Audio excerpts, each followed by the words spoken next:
Oke semuanya, kembali lagi dengan Wom 2 di sini. Gimana win rate puasa kalian? Masih 100% atau malah udah lost strike? Ya, semoga aja kita semua tetap diberikan kesehatan di bulan suci Ramadan ini.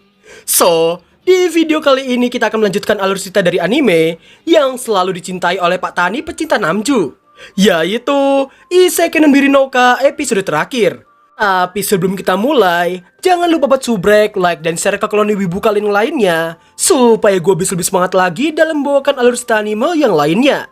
Dan buat yang suka alur cerita film, kalian bisa subrek sekalian channel Wom Film gue yang baru lahir 4 hari yang lalu. Oke, langsung saja. Persiapkan jiwa Pak Kades 3 periode dalam diri kalian, dan mari kita mulai alur ceritanya. Scene dibuka dengan memperlihatkan warga desa Taiju yang sedang sibuk memanen semua tanaman yang ada. Tak lama berselang, Hiraku meminta mereka semua untuk istirahat makan siang. Sekepergian mereka untuk menyiapkan makan siang, Hiraku yang mulai paham dengan dunia pertanian nampak memotong ujung tanaman tomat di hadapannya demi perawatan yang ada.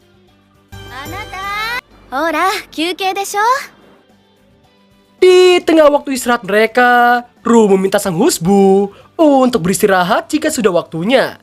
Sebagai waifu yang baik, Ru nampak memberikan es batu ke dalam gelas Hiraku untuk menghilangkan rasa lelah dari sang husbu. Ru nampak khawatir Hiraku yang akan ambruk jika terlalu berlebihan dalam bekerja. Namun Hiraku menenangkannya, dan malah dirinya lah yang khawatir soal Ru yang berjalan-jalan meski sedang mengandung. Ru pun merasa tak ada masalah sama sekali. Yang mana diketahui Ru yang telah menerima berbagai macam perhatian dari Ansena dan juga Ria. Ru menduga salah seorang anggota ras Oni juga pernah mengandung seperti dirinya. Dan berkat hal itulah mereka semua jadi sangat bisa diandalkan. Di malam harinya, terlihat Tia dan para waifu Pak Kades yang sedang bertanya tentang rasanya mengandung pada Ru. Ru pun menjawab, rasanya seperti sedang membawa 2 kubis sekaligus. Tia merasa itu memang dirasa lumayan berat baginya. Setelah banyak perhatian yang ada, Ru merasa bahagia karena mereka semua yang sangat baik padanya. Dirinya turut memberitahukan nafsu makannya yang masih ada. Namun ada satu hal yang menjadi masalah utama baginya.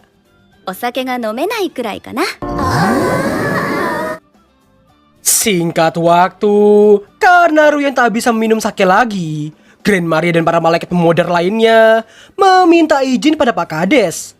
Izin yang bertujuan supaya tekad Tia dan semua orang tidak menjadi sia-sia. Merasa pembicaraan itu sangatlah serius, namun ternyata setelah memberitahukan mereka yang hendak menjual semua anggur yang ada, Tia dan yang lainnya berniat berpuasa sake. Namun terkadang godaan Saiton lebih kuat dari tekad awal mereka.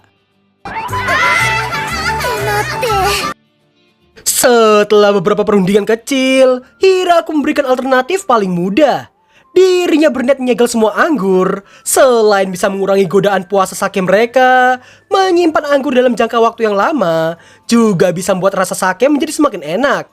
Di lain sisi, Pak Dono dan para dwarf lainnya nampak bersedia akan sesuatu dan mengira mereka sudah melakukan kesalahan. Setelah ditanya, ternyata para penggila sake yang biasa datang untuk mengambil sake malah tidak datang sama sekali belakangan waktu. Namun setelah diberitahukan oleh Hiraku, semangat mereka pun kembali seperti awal. Meski awalnya Pak Dono ingin mengurangi stok sake yang ada, namun dirinya tahu itu malah akan sebaliknya. Hiraku pun membenarkannya, karena para penggila sake yang dirasakan semakin gila setelah puasa sake mereka berakhir. Singkat cerita, di tengah Hiraku yang menemui Ru yang sudah tidak bisa bergerak karena kandungannya yang semakin besar, banyak dari warga desa yang datang untuk memberikan banyak hal untuk Ru. Mulai dari Ia yang memberikan obat rahasia yang terkenal di kalangan ras elf gunungnya, Lastia memberikan kalung pemulih mana, An yang membuatkan puding, Ria yang memberikan jimat keberuntungan, waifu Go yang ngasih apel, sang adik yang memberikan tomatofu sup miso, Kuro dan Yuki yang memberikan hasil buruan mereka, dan juga Daga yang menawarkan darahnya. Setelah melalui banyak perhatian dari semua orang, di tengah Hiraku yang penasaran kegunaan dari palu yang diberikan Pak Dono, dirinya mendapat Ru yang hanya diam saja. dan menduga itu sudah waktunya untuk melahirkan. それって、そうかも。 Di malam harinya, ternyata semua orang yang sedang sibuk mengurus masa persalinan. Mereka semua nampak bekerja sama agar dapat melalui itu semua.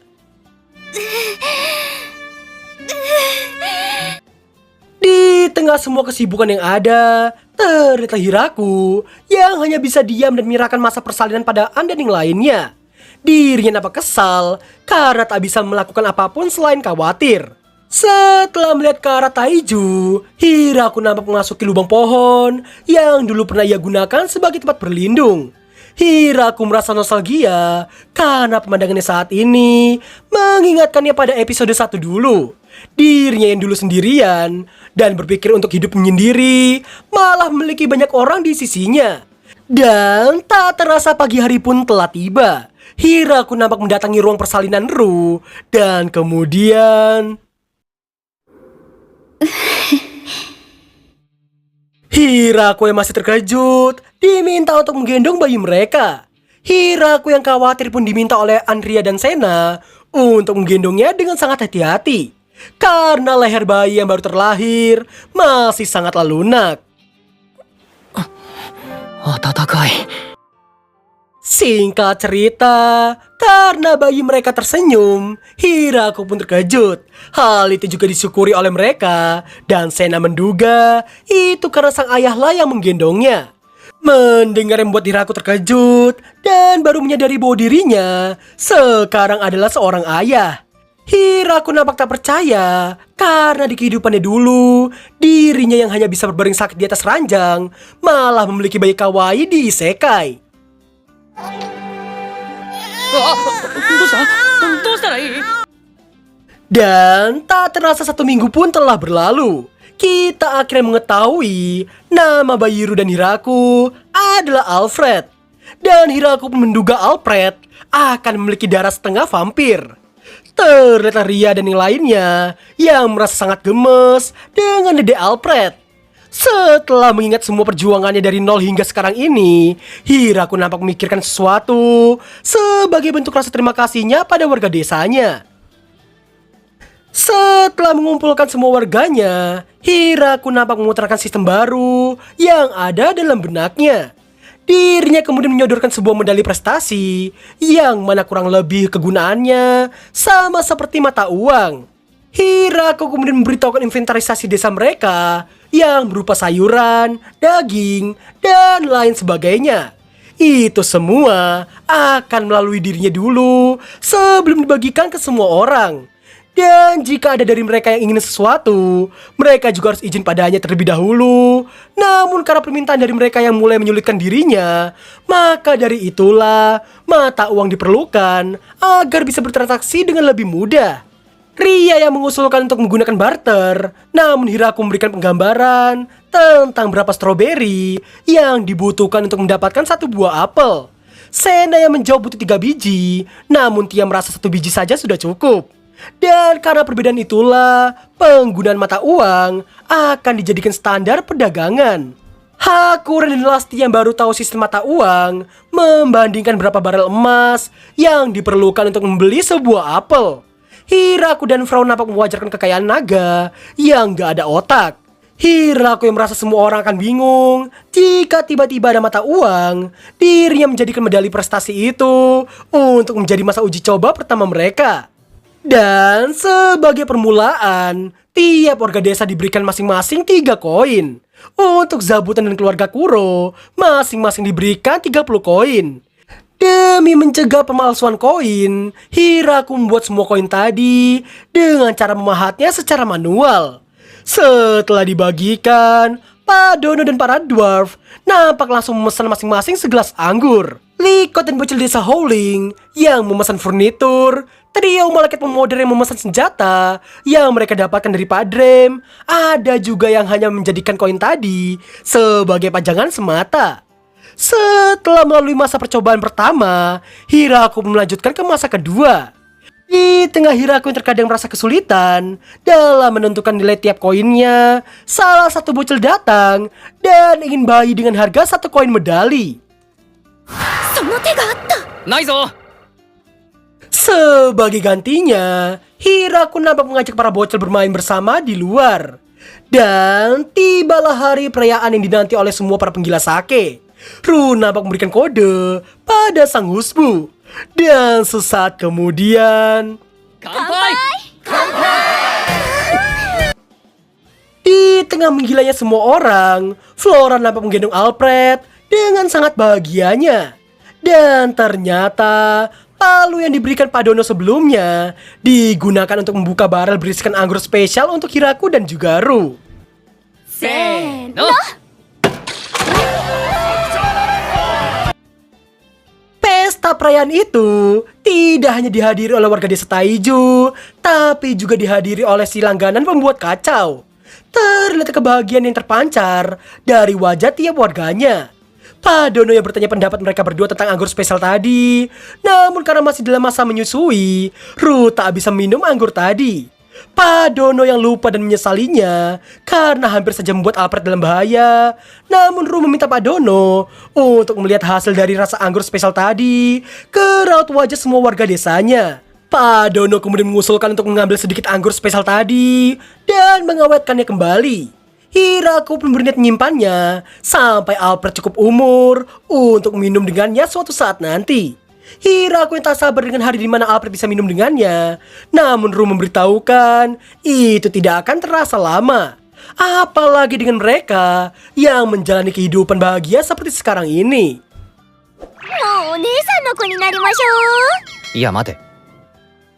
Singkat cerita, di saat tiga jenderal langit yang mendengar Pak Kades telah mendapatkan keturunan, hal itu membuat mereka kepikiran untuk tidak perlu memusuhi mereka lagi. Dan mereka malah merasa harus menjalin hubungan baik dengan desa Taiju. Di saat Garats yang berniat untuk menikahkan salah seorang anggota kerajaan mereka, hal itu malah membuat raja mereka marah dan memberitahukan bahwa dirinya tak akan pernah memberikan Yuri pada siapapun.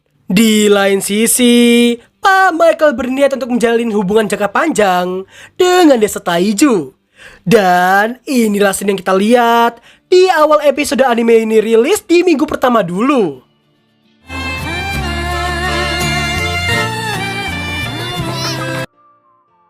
Tia kemudian melaporkan hasil laporan Grand Maria yang memberitahukan akan banyak imigran dari berbagai macam desa, mulai dari orang-orang yang tinggal di hutan lain. Hakuren juga memberitahukan soal Dream yang memberitahunya tentang orang-orang yang rumahnya terbakar oleh perang, hingga Frauren yang diberitahukan oleh sang ayah tentang banyak pengungsi dari perang kerajaan Full Heart.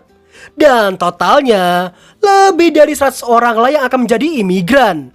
Hiraku yang merasa mereka membutuhkan satu desa lagi langsung disetujui oleh Ru. Tidak hanya Ru, Tia dan yang lainnya juga setuju. Dan mereka langsung berikan nama desa Taiju kedua pada desa baru mereka nanti. Meski Hiraku merasa mereka semua akan kerepotan jika begitu, akan tetapi mereka semua merasa harus membayar hutang mereka karena desa Taiju Pak Kades yang juga telah banyak membantu mereka semua. Melihat semua waifunya yang sangat antusias, Hiraku pun tersenyum dan menyetujui pembangunan desa Taiju kedua mereka. みんな知恵を貸してくれ。 Dan berakhirlah Lurusda Anime Isekai Nunbiri no Ka episode terakhir. Buat yang mau spoiler nextnya, tolong kalian tahan dulu. Karena apa? Dari ucapan Hiraku dan para waifunya di scene terakhir barusan menandakan anime ini akan berlanjut ke season keduanya. Meskipun tidak tahu kapan tepatnya, tapi itu aja udah cukup menjadi harapan season keduanya nanti. Jadi ya gue akan kasih rating 9,9/10 untuk semua cita rasa kekeluargaan dari episode kali ini. Terima kasih buat yang telah mengikuti dari awal episode hingga akhir episode ini. Dan sampai jumpa di alur cerita anime gue yang lainnya. Bye bye. せーの。